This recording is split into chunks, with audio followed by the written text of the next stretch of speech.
নমস্কার বন্ধুরা, আমি পলাশ বিশ্বাস আর আপনারা দেখছেন পলাশ বিশ্বাস ভিডিওস। আশা করি আপনারা প্রত্যেকে ভালো আছেন আর আপনাদের বাগানের গাছগুলিও ভীষণ ভীষণ ভালো আছে।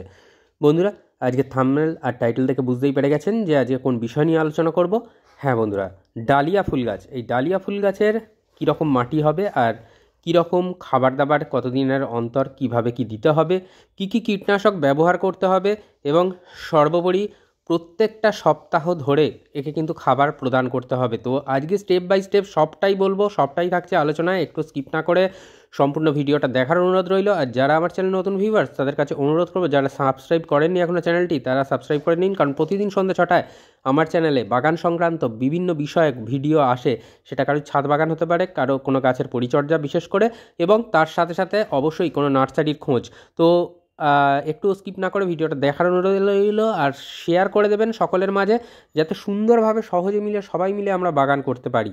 তো ডালিয়া ফুল গাছ নিয়ে এসেছি। ডালিয়া ফুল গাছের আজকের বিষয়টা বলবো। দেখুন, একটা জিনিস ডালিয়া বা গাছ করতে গেলে মাথায় রাখতে হবে, একদম ওয়েল ড্রেনেজ সয়েল, যাকে উচ্চ জল নিকাশিযুক্ত সম্পন্ন মাটি বানাতে হবে। এবং সেকেন্ডলি, যেটা আমাদের বাগানের যেখানে সর্বোচ্চ সূর্যালোক পায় সেই স্থানে রাখতে হবে। তৃতীয়ত, এই যে ডালিয়া গাছে অনেকে করেন কি, একটাই ডাল থেকে মানে একটা গাছ থেকে একটাই ফুল নেন, যেটা কিন্তু বিশাল আকারের হয়। আবার অনেকে করেন যেমন শাখা প্রশাখা সাইড থেকে বের হয়, সেই রকমভাবে করতে গেলে মাথাটাকে পিঞ্চ করে দিতে হবে বা কেটে দিতে হবে, তাহলে সাইড দিয়ে আরও ডালপালা বেরোবে। আর যারা একটা গাছ করতে চান, মানে একটা গাছে একটাই ফুল নিতে চান বা দুটো ফুল নিতে চান, তারা সাইডের যে ডালগুলো আসছে সেগুলোকে কেটে দেবেন। তো এই জিনিসটা মাথায় রাখতে হবে, যে এবার চয়েস আপনার যে আপনি কোনটা করবেন। তো এরপরে যেটা বলবো, মাটি। মাটি একটা 10 ইঞ্চি টবে আমার গাছ রয়েছে, ডালিয়া গাছ 10 ইঞ্চি টব বা 12 ইঞ্চি টবের জন্য এনাফ। তো এই যে ডালগুলো দেখছেন, এই ডালগুলো ভেঙে দিলে তাহলে কিন্তু আর কোনো ডাল আসবে না। একটা গাছে একটা ফুল বা দুটো ফুল অবধি আপনারা পেতে পারেন, সেটা বিশাল আকারের হবে।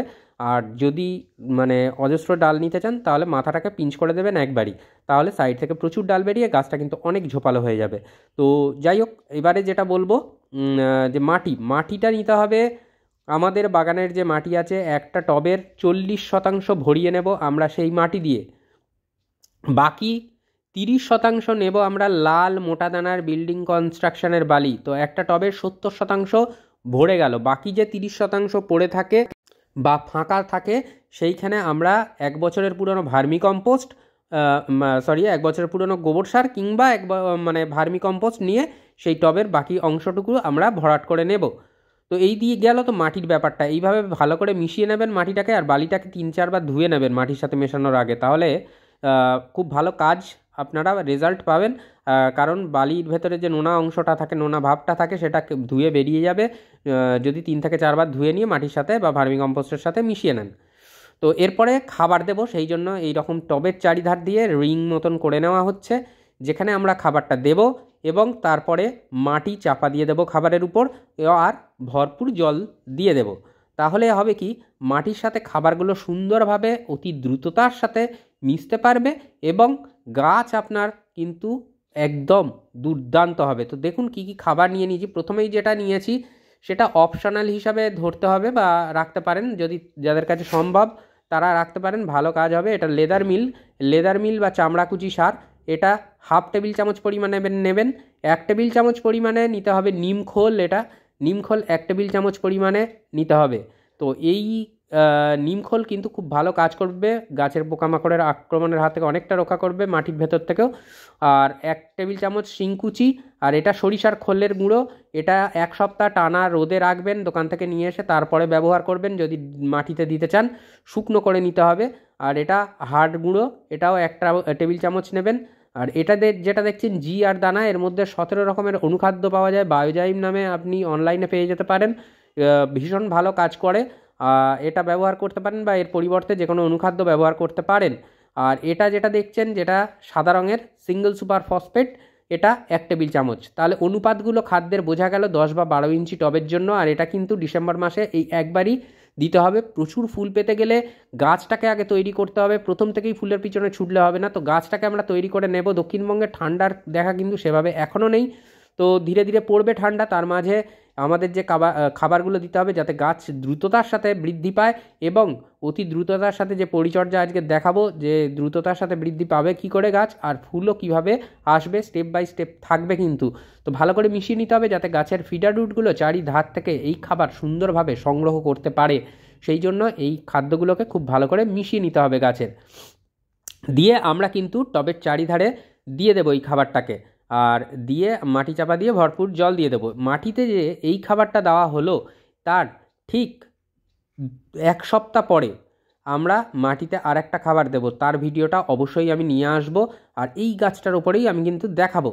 তো সেটা কি খাবার হবে এবং কি পরিচর্যা হবে একটু চেঞ্জ হবে এই মাটিতে খাবারটা দেওয়ার 1 সপ্তাহ পরে মাটিতে আবার যে খাবারটা দেবো। তো সেটার জন্য অপেক্ষা করে থাকবেন অবশ্যই। মানে আজকে রবিবার এই ভিডিওটা দেখছেন, আবার সামনের রবিবার আমি কিন্তু দ্বিতীয়বারের যে খাবার দেওয়ার ব্যাপারটা ডালিয়া গাছে সেটা নিয়ে আসব।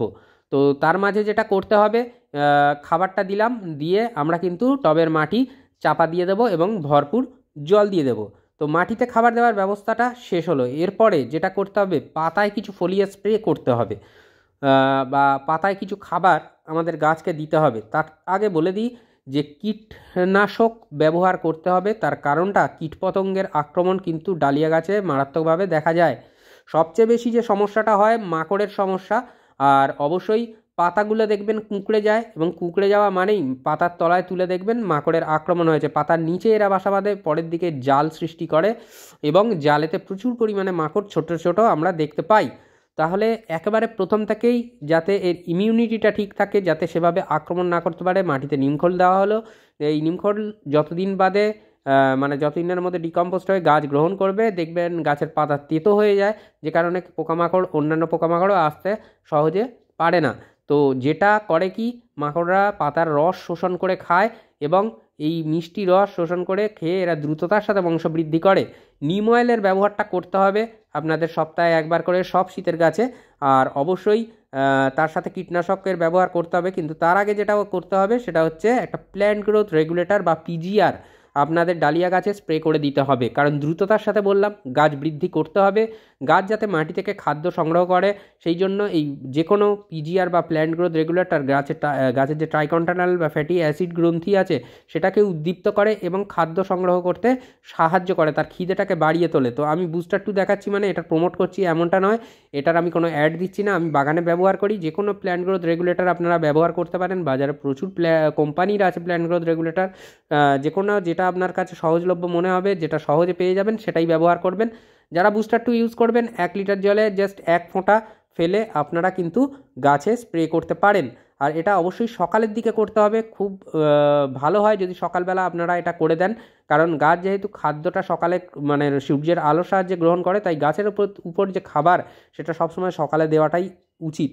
তো সেই জন্য বলবো যে এই পিজিআর বা প্ল্যান্ট গ্রোথ রেগুলেটর আপনাদেরকে কিন্তু দিতে হবে টবের মাটিতে খাবার দেওয়ার ঠিক 2 দিন পরে আপনারা এই পিজিআর একটা স্প্রে করে দেবেন। খুব ভালো রেজাল্ট আপনারা পাবেন, নিজেরাই দেখতে পাবেন। আমার কথা তখন গিয়ে বলবে যখন গিয়ে আপনারা গাছে রেজাল্ট পাবেন। তো এইটা ব্যবহার করুন, ভীষণ ভালো একটা রেজাল্টের জন্য এটা দিতে হবে। তো এরপরে কি দিতে হবে, এরপরে দিতে হবে আপনাদের একটা কীটনাশক প্রয়োগ করে দেবেন, মাকড়নাশক। সেটা কাকা হতে পারে, থিটা হতে পারে, কিংবা ওমাইট হতে পারে, এরকম বিভিন্ন কম্পোজিশনের বা নামের যে সমস্ত কীটনাশক আছে সেগুলো দিতে পারেন, অথবা ডাইমেথয়েড 30 এই কম্পোজিশনের যে কোনো কীটনাশক আপনারা ব্যবহার করতে পারেন। টাটা টাফগার, রোগার প্লাস, এরকম প্রচুর আছে কীটনাশক। যে কোনো কীটনাশক 2 ধরনের রাখবেন, ঘুরিয়ে ফিরিয়ে ব্যবহার করবেন। আর অবশ্যই এটা কীটনাশকটা সপ্তাহে একবার করে আপনাদেরকে কিন্তু ডালিয়া গাছে প্রয়োগ করতে হবে। তাহলে দেখবেন রোগ পোকার আক্রমণ একেবারে কমে যাচ্ছে, কোনো ধরনের সমস্যা কিন্তু আপনার গাছে ক্রিয়েট হচ্ছে না। পোকামাকড় দ্বারা যে সমস্ত সমস্যা ক্রিয়েট হয় সাধারণত, একটা জিনিসও কিন্তু আপনাদের গাছে আসবে না, অর্থাৎ যে কোনো মাকড় বলুন বা অন্যান্য মিলিবাগ, জাপ পোকা ইত্যাদি ইত্যাদি যে কোনো পোকা, কোনো পোকাই কিন্তু আপনার গাছে স্পর্শ করতে পারবে না। তো এইভাবে কেয়ারটা করতে হবে আপনাদেরকে। আর এরপরে যে জিনিসটা দিতে বলবো সেটা কিন্তু গাছেদের জন্য ভীষণ ভীষণ গুরুত্বপূর্ণ একটা ব্যাপার, অনুখাদ্য বা মাইক্রোনিউট্রিয়েন্টের ব্যবহার। আমরা গাছের টবের মাটিতে যে খাবারটা দিলাম সেটা ম্যাক্রোনিউট্রিয়েন্ট অর্থাৎ এনপিকে, নাইট্রোজেন, ফসফেট, পটাশ, কিন্তু অনুখাদ্যেরও প্রয়োজন আছে, যেমন বোরন, জিন, আয়রন, ক্যালসিয়াম, ম্যাগনেসিয়াম, এরকম প্রচুর পরিমাণের অনুখাদ্য কিন্তু থাকে। আমি অ্যাগ্রোমিন গোল্ড দেখাচ্ছি, মানে এটা কোনো বিজ্ঞাপন দিচ্ছি না, এটা বাগানে ব্যবহার করি তাই আপনাদেরকে দেখাচ্ছি। আপনারা যে কোনো ধরনের একটা অনুখাদ্য কিনে নেবেন, বায়োভিটা এক্স হতে পারে, সাগরিকা হতে পারে, আপনারা কিনতে পারেন অ্যাগ্রোমিন ম্যাক্স, মোবোমিন, এরকম প্রচুর অনুখাদ্য বা মাইক্রোনিউট্রিয়েন্ট আপনারা অনলাইনে পেয়ে যাবেন, অফলাইনেও পেয়ে যাবেন, যেটা হোক কিনে আপনারা কিন্তু ব্যবহার করতে পারেন। আর অনুখাদ্য আপনাদেরকে প্রদান করতে হবে যেদিন গাছে প্ল্যান্ট গ্রোথ রেগুলেটর বা পিজিআরটা দিলেন তার ঠিক 2 দিন পরে আপনারা এই অনুখাদ্যটা স্প্রে করে দেবেন। আর অনুখাদ্য সকালের দিকে করতে পারলে ভালো, যারা ভীষণ কর্মব্যস্ত তারা আর কি করবেন, সন্ধেবেলায় করবেন। তো এইভাবে কেয়ারটা করতে হবে। আর যেটা বললাম, নিম খোলটা সপ্তাহে এই নিম অয়েল স্প্রে করতে হবে সপ্তাহে একবার, আর কীটনাশক সপ্তাহে একবার। এবারে ডিস্টেন্স বা গ্যাপ, যেটার নিম অয়েল বলুন বা কীটনাশকের, সেটার 1 দিন কি 2 দিন থাকলে কোনো সমস্যা নেই। এইবারে আপনাদের মতন করে আপনারা শিডিউল তৈরি করে নিয়ে সেটা গাছে প্রয়োগ করবেন। তো আশা করি ভিডিওটা বুঝতে পারলেন। আর এরপরেও যদি কোনো ধরনের প্রশ্ন থাকে তাহলে অবশ্যই কমেন্ট বক্সে প্রশ্ন করবেন, আমি সবার প্রশ্নের উত্তর দিয়ে থাকি। মন থাক চিরসবুজ, পৃথিবী হোক সবুজময়, এই বলে আজকে এখানেই সমাপ্ত করছি। আবার আসছি আগামীকাল ঠিক সন্ধ্যে 6টায় নতুন কোনো গাছের পরিচর্যার ভিডিও নিয়ে। ততক্ষণ সকলে সুস্থ থাকুন, ভালো থাকুন, আর অবশ্যই দেখতে থাকুন পলাশ বিশ্বাস ভিডিওস। নমস্কার বন্ধুরা, খুব ভালো থাকবেন সকলে।